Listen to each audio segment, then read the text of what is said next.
यदि गृहस्थी न होते तो ब्रह्मचारी कहां से होते? यदि गृहस्थी न होते तो वानप्रस्थी कहां से होते? यह सत्य है कि वानप्रस्थी और सन्यासी गृहस्थ को दीक्षा देते हैं, पर गृहस्थ में इतनी शक्ति है कि वो ब्रह्मचारी, वानप्रस्थी और सन्यासियों को भिक्षा देता है। दीक्षा के बिना जीवन हो सकता है चल जाए, पर भैया भिक्षा के बिना तो जीवन नहीं चलने वाला। गृहस्थ धर्म सबसे बड़ा धर्म है, गृहस्थ आश्रम सबसे बड़ा आश्रम है। परम पूज्य गुरुदेव ने कहा है गृहस्थ एक तपोवन है, ये तपस्या की प्रयोगशाला है जिसमें व्यक्ति प्रयोग करके अपने जीवन को धन्य बना सकता है। तो गृहस्थ आश्रम सर्वश्रेष्ठ है। आज की कथा की पीठिका तैयार कर रहा हूं, एक भूमिका तैयार कर रहा हूं, क्योंकि आज से हम लोग जिनकी कथा सुनेंगे वो सब गृहस्थी ही हैं, सब गृहस्थ धर्म वाले हैं जिनकी कथा आज से हम लोग सुनेंगे। अभी तक हम लोगों ने जो कथा सुनी है वो गृहस्थ धर्म वालों की नहीं है, वो तो सनत कुमारों की है, नारद जी की है, वो भगवान वेदव्यास जी की है।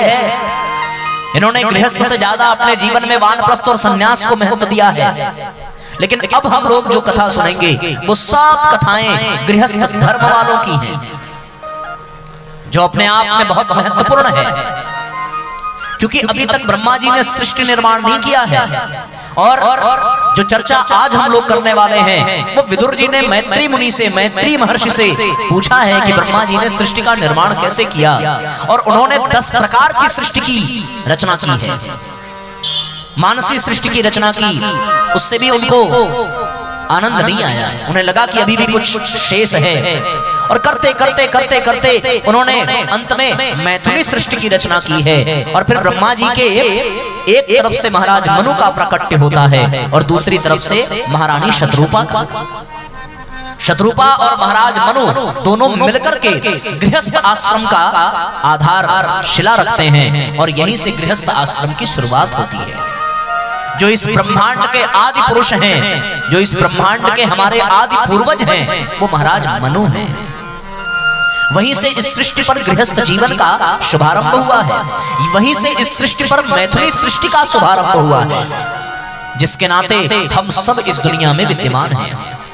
तो गृहस्थ धर्म, गृहस्थ आश्रम समस्त आश्रमों का सिरमौर है, क्योंकि गृहस्थ में ही तप करने का सबसे बड़ा लाभ मिलता है।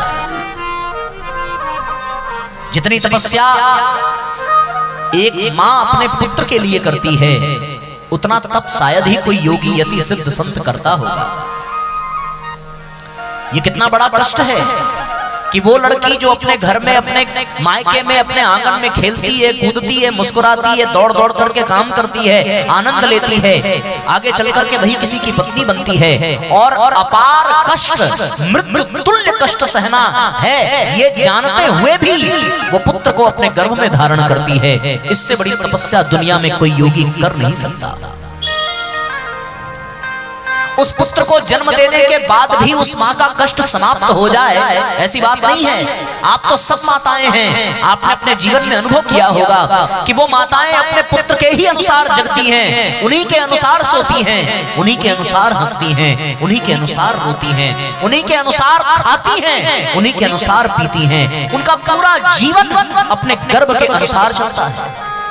लोग कह देते हैं कि तुम्हारे गर्भ में पुत्र पल रहा है, संतान पल रहा है, पुत्री पल रही है, तुम्हें अब ऐसे रहना पड़ेगा, वैसे रहना पड़ेगा। अपनी समस्त इच्छाओं, समस्त कामनाओं का दमन करने वाली वो माताएं जो इस दुनिया में संतान को उत्पन्न करती हैं, उनसे बड़ा तपस्वी, उनसे बड़ा योगी इस धरती पर मैं समझता हूं और कोई नहीं हो सकता। क्योंकि योग का तात्पर्य क्या है? योग का तात्पर्य है अपनी समस्त कामनाओं, इच्छाओं, भावनाओं, कल्पनाओं को मारना, उसे उसका दमन करके अपने आप को केवल एक लक्ष्य पर निर्धारित करना। और माताएं ये बड़ी सहजता से कर ले जाती हैं। इतना तो कोई योगी कभी नहीं कर सकता। उसको करने के लिए युगों युगों की तपस्या चाहिए, पर वो बड़ी आसानी से कर लेती है। कहते हैं साहब कि जो अध्यात्म के पथ पर चले उसके जीवन में त्याग होना चाहिए, उसके जीवन में तप होना चाहिए, उसके जीवन में आदर्श होना चाहिए, उसके जीवन में अनुशासन होना चाहिए। और यदि आदर्श, त्याग, तप, तितिक्षा इन समस्त चीजों को किसी एक चेतना में देखना हो तो अपनी अपनी माँ के जीवन में झांक करके देखिए। उससे बड़ा त्यागी आपको कोई नहीं मिलेगा, उससे बड़ा तपस्वी आपको कोई नहीं मिलेगा, उससे बड़ा योद्धा आपको कोई नहीं मिलेगा, उससे बड़ी गृहलक्ष्मी आपको कोई नहीं मिलेगी। इस दुनिया में माँ से बढ़कर और कोई योगी नहीं हो सकता है। शास्त्र भी कहता है कि गुरु जीवन में बाद में आता है, पर मातृदेवो भव। किसी भी संतान की, किसी भी जीव का प्रथम गुरु उसकी माता होती है। वो माँ से ही सीखता है, माँ के ही संस्कार लेकर के आता है। अरे भैया, माँ ही अपने रक्तों को सफेद दूध में परिवर्तित करके अपने पुत्र को प्रदान करती है। वो दूध नहीं, वो माँ के शरीर का रक्त होता है जो प्रेम के रूप में वो अपने संतान को प्रदान करती है। माँ जैसी चेतना, माँ जैसी सत्ता इस दुनिया में हो नहीं सकती। इसलिए गृहस्थ जीवन से बड़ा तप, इससे बड़ा तपोवन और कोई नहीं है। वानप्रस्थी भी बड़ा आसान जीवन जी लेते हैं, घर घर भिक्षा मांगेंगे, घर घर ज्ञान देना ये आसान है। पर अपने जीवन में त्याग करके दिखाना, अपने पुत्र के लिए अपनी समस्त इच्छाओं को मिटा देना, अपने समस्त आशाओं को, अपेक्षाओं को तिलांजलि दे देना, ये किसी माँ के ही बस की बात है। कोई एक पिता जो गृहस्थ धर्म को धारण करता है, वो जानता है कि उसकी स्वतंत्रता समाप्त हो जाएगी। वो जानता है कि उस गृहस्थ धर्म में प्रवेश करने के पश्चात उसे एक पुत्र की, एक पत्नी की उत्तरदायित्व को निभाने की आवश्यकता पड़ेगी। उस उत्तरदायित्व को निभाने के लिए उसे अपने सुख, अपने चैन को कुर्बान करना पड़ेगा। जब हम अपने घर में आराम से अपने बिस्तर पर आनंद लेते हैं तो हमारा पिता कहीं धूप में जाकर के मेहनत करता है ताकि हम घर में चैन से जीवन बिता सके।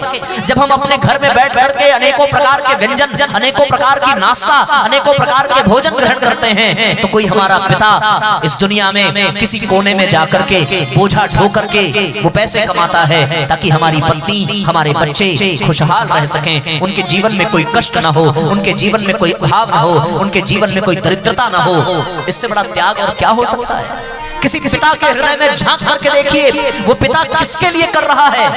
आप अगर गहराई से चिंतन करें तो वो दर दर की ठोकरें इसलिए खाता है क्योंकि उसके पत्नी, उसके बच्चे खुशहाली से जीवन बिता सके।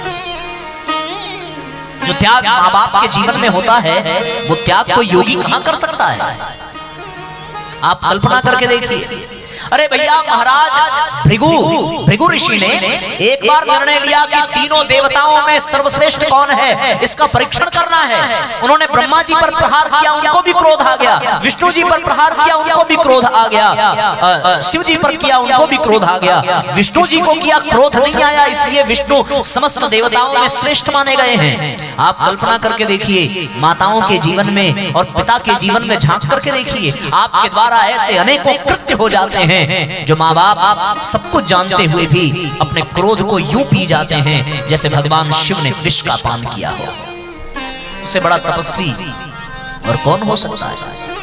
इसलिए साथियों, जीवन में त्याग होना चाहिए, जीवन में तप होना चाहिए। और ये त्याग, ये तप, ये समर्पण, ये अध्यात्म, ये योग, ये कहाँ है? ये केवल और केवल गृहस्थ जीवन में ही है। अध्यात्म का एक ही उद्देश्य है ना कि हम सब में भगवान को देखें, सब में अपने को देखें। जो आत्मा हमारे भीतर विद्यमान है वही आत्मा अन्यों के भी भीतर है। आत्मवत् सर्वभूतेषु की भावना, वसुधैव कुटुंबकम की भावना, ये समस्त वसुधा हमारा कुटुंब है। यही तो अध्यात्म का सिद्धांत है। और ये सिद्धांत साथियों गृहस्थ जीवन में देखने को मिलता है। विवाह से पहले जो लड़का, जो लड़की केवल अपने लिए सोचते थे, अब विवाह के पश्चात वो केवल अपने लिए नहीं सोचते। वो पति अपने लिए सोचने से पहले अपनी पत्नी के बारे में सोचता है, पत्नी भी अपने लिए सोचे उसके पूर्व अपने पति के बारे में सोचती है। वो अब तक एकाकी जीवन जी रहे थे, पर अब वो एक दूसरे के लिए जीवन जी रहे हैं। शरीर अवश्य अलग अलग है, मन अवश्य अलग अलग है, लेकिन उनकी विचार, उनकी धारणाएं, उनकी भावनाएं, उनकी चेतना मिलकर के एक हो जाती है।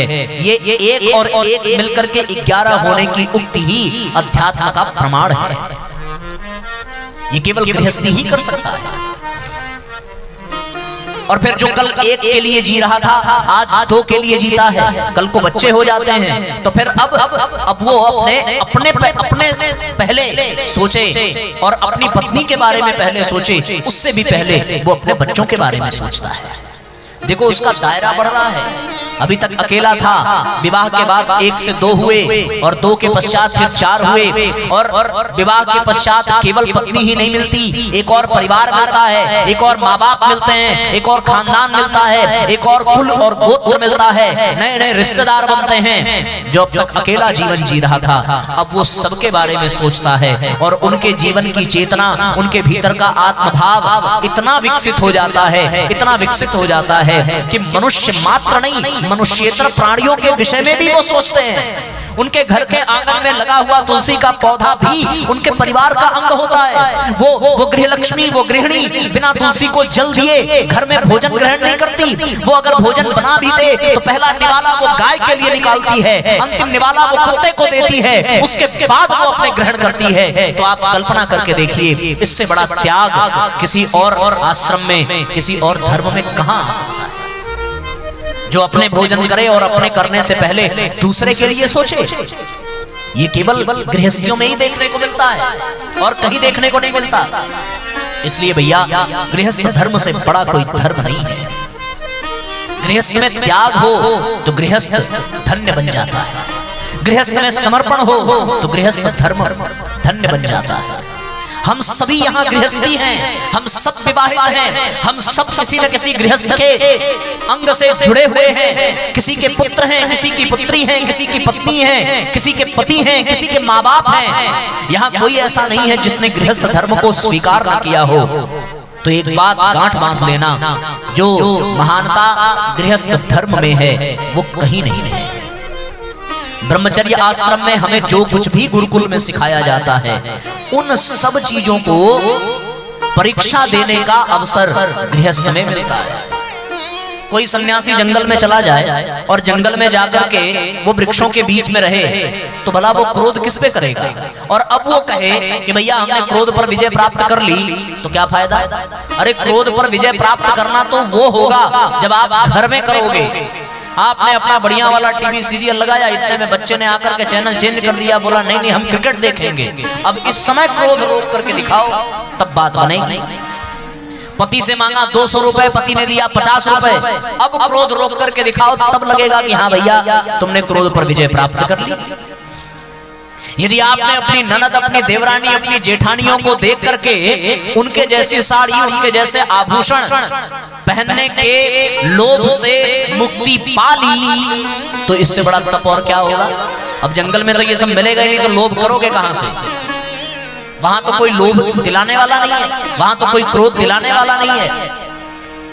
लोभ पर विजय प्राप्त करने का प्रयोग हम अपने परिवार में ही कर सकते हैं। क्रोध पर विजय प्राप्त करने का प्रयोग हम अपने घर में कर सकते हैं। इसलिए भैया जीवन में गृहस्थ धर्म धारण करने के पश्चात इससे बड़ा तप, इससे बड़ा त्याग और इससे बड़ा तपोवन दुनिया में कहीं नहीं है। इसलिए गृहस्थी सबसे बड़ा होता है। यदि इस दुनिया में गृहस्थ जीवन न होता तो मैं सत्य कहता हूं न इस धरती पर राम आ पाते, न इस धरती पर कृष्ण आ पाते। दो संत आपस में बात कर रहे थे, उन्होंने कहा कि साहब जहां पाप होता है भगवान पाप के कारण आते हैं। संत मुस्कुराए, थोड़े विनोदी स्वभाव के थे, बोले क्षमा करना भैया भगवान पाप के कारण नहीं, भगवान बाप के कारण आते हैं। अगर बाप ना मिलते, मां ना मिलती तो भगवान कहां से आ पाते। इसलिए बड़ी सीधी सी बात है, गृहस्थ जीवन ही ऐसा है जो भगवान को भी धरती पर अवतरित करने का माध्यम बनता है। यदि गृहस्थी न होते तो राम और कृष्ण भी ना होते। और अभी मैं न्यूज देख रहा था, हमारे परिवहन मंत्री आदरणीय गडकरी जी विदेश गए थे और किसी विदेश मंत्री से उनकी चर्चा हो रही थी, तो विदेश मंत्री ने अपने देश की सबसे बड़ी समस्या ये बताई कि भैया हमारे देश में आज कोई समस्या नहीं है, हम हर चीजों पर उपलब्धि हासिल कर चुके हैं, पर एक जगह हम मात खा जा रहे हैं और वो ये है कि हमारे यहाँ परिवार परंपरा का विकास नहीं हो रहा है। हमारे यहाँ ऐसी अनेकों माताएं हैं जो अविवाहित हैं लेकिन वो मां बन चुकी हैं, इसलिए क्योंकि वहां पे परिवार की परंपरा नहीं है। ये परिवार की परंपरा केवल और केवल हमारे देश में है, ये गृहस्थ की परंपरा केवल हमारे देश में है, गृहस्थ की मर्यादा, गृहस्थ का अनुशासन ये केवल हमारे देश में है। अध्यात्म ये कहता है कि अपनी काम वासना पर विजय प्राप्त करो, गृहस्थ उससे बड़ा प्रयोग कहीं और नहीं हो सकता, क्योंकि एक निश्चित समय आने पर नवयुग में, नवयुवती में काम वासनाओं की भूख बढ़ने लगती है और हमारे ऋषियों महर्षियों ने इस बात की गहराई को अनुभव किया है। यदि उनको गृहस्थी में न बांधा जाए तो वो अपनी वासनाओं की भूख मिटाने के लिए पशुतुल्य जीवन जिए और अमर्यादित उच्छृंखल जीवन जिए, पर उनको एक दिशा में केंद्रित कर दिया जाता है कि अपनी समस्त वासनाओं, समस्त भोग विलासों को एक तक सीमित रखो और उस पर सीमित रखते हुए धीरे धीरे धीरे धीरे अपने काम शक्ति पर नियंत्रण करके उसको राम में लगाइए। ये प्रयोग केवल गृहस्थ में होता है, और जहां पर गृहस्थ की परंपरा नहीं है, परिवार की परंपरा नहीं है, वहां पर ये उच्छृंखलता देखने को मिलती है और जीवन व्यभिचारी जैसा बन जाता है, कभी ब्रह्मचारी जैसा नहीं बन पाता। तो इसलिए ये हमारे भारत देश की परंपरा है और भारत देश की ये परंपरा सबसे बड़ी परंपरा है, क्योंकि आज पूरी दुनिया के पास सब कुछ है लेकिन ये परिवार परंपरा केवल भारत देश में है। और इस परिवार परंपरा ने इस समाज में ध्रुव को जन्म दिया है, इस परिवार परंपरा ने इस समाज में प्रहलाद को जन्म दिया है, इस परिवार परंपरा ने इस समाज में लवकुश को जन्म दिया है, इसी परिवार परंपरा ने इस धरती पर राम, लक्ष्मण, भरत, शत्रुघ्न जैसे बीज को उत्पन्न किया, इसी परिवार परंपरा ने पांडव को जन्म दिया है। यदि ये परिवार परंपरा न रही होती तो न जाने कितने कुल नष्ट हो जाते, न जाने कितने वंश समाप्त हो जाते, फिर हमारे यहाँ ऋषियों मुनियों के गीत न गुनगुनाते, फिर हमारे यहाँ वेद मंत्रों का उच्चारण करने वाला कोई न होता, फिर हमारे यहाँ धर्म की, संस्कृति की, सभ्यता की बात करने वाला कोई न होता। यदि ये है तो केवल इसलिए क्योंकि हमारे देश में परिवार परंपरा जागृत है। और साथियों मैं सत्य कह रहा हूं, अभी हम लोग कुछ ही दिन पहले सुन रहे थे कि विदेशियों ने हमसे सब कुछ चुरा लिया, हमारे वेदों को चुरा लिया, हमारे ज्ञान को चुरा लिया, हमारी गीता को चुरा लिया, हमारी गाय को चुरा लिया, हमारी गंगा को चुरा लिया, हमारी गायत्री को चुरा लिया, और एक और बात कह दूं, हमारे यज्ञ को चुरा लिया। क्योंकि आज विदेशी यज्ञ पर, गाय पर, गऊ पर, गंगा पर, गायत्री पर शोध कर रहे हैं, वेदों पर शोध कर रहे हैं, और शोध करके वो हमसे कहीं अधिक लाभान्वित हो रहे हैं। उन्होंने सब कुछ हमसे ही प्राप्त किया है और अब वो विदेशी हमारी परिवार परंपरा को भी हमसे छीनना चाहते हैं। क्योंकि आज हमारे समाज में तलाक जैसे शब्द दिखाई देने लगे, और ये तलाक जैसा शब्द विदेश से आया है, ये हमारे भारत का शब्द नहीं है। हमारे यहाँ फैमिली कोर्ट नहीं हुआ करता था, हमारे परिवार के किसी भी क्लेश कलह को मिटाने के लिए कोई पंचायत नहीं होती थी, घर के बड़े बुजुर्गों का अनुशासन ही परिवार के क्लेश कलह को समाप्त कर देता था। किसी की हिम्मत नहीं होती थी माँ बाप की आज्ञा की अवज्ञा करना, सब लोग एक अनुशासित, एक मर्यादित जीवन जीते थे। और ऐसा इसलिए क्योंकि यहाँ पर परिवार की परंपरा था, पति अपना धर्म निभाता था, पत्नी अपना धर्म निभाती थी।